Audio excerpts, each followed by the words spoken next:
ఇంతకీ ఆ లేఖలో ఏముందంటే, అన్న కష్టాలు, కన్నీళ్లు, రుణాలు, దారుణాలు కారణాలుగా చూపిస్తూ నా దేశాన్ని వదిలి విదేశాల్లో అవమానాల్లో ఆనందాలను వెతుక్కుంటూనే నాలాంటి వాళ్ళందరికీ నీ మీద ఒక్కటే ఆశ.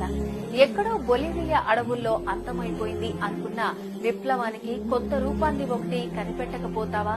సరికొత్త గెరిల్లా వార్ఫేర్ ను మొదలెట్టకపోతావా? మన దేశాన్ని కనీసం మన రాష్ట్రాన్ని మార్చుకోకపోతావా? 17 ఏళ్లుగా ఈ దేశంలో లేకపోయినా దేశం మీద ప్రేమతో భారత పౌరసత్వాన్ని వదులుకోలేక ఎదురు చూస్తున్నా నాలాంటి వారందరం మా కోసం నిలబడుతున్న నీ కోసం బలపడతాం. 2014లో నిలబడ్డాం, 2019లో బలపడ్డాం, 2024లో బలంగా కలబడతాం. కారు మీద ఎక్కేటప్పుడు జాగ్రత్తన్నా, కారు మూతలు చూసేవారిని పట్టించుకోకన్నా, కారు మబ్బులు కమ్ముతుంటే కార్యోన్ముఖుడివై వెళ్తున్న నీకు ఆ మహాశక్తి అండగా ఉంటుందన్నా, పవర్ స్టార్వే కదన్నా అంటూ అభిమాని పవన్ కళ్యాణ్ కు లేఖ రాశాడు.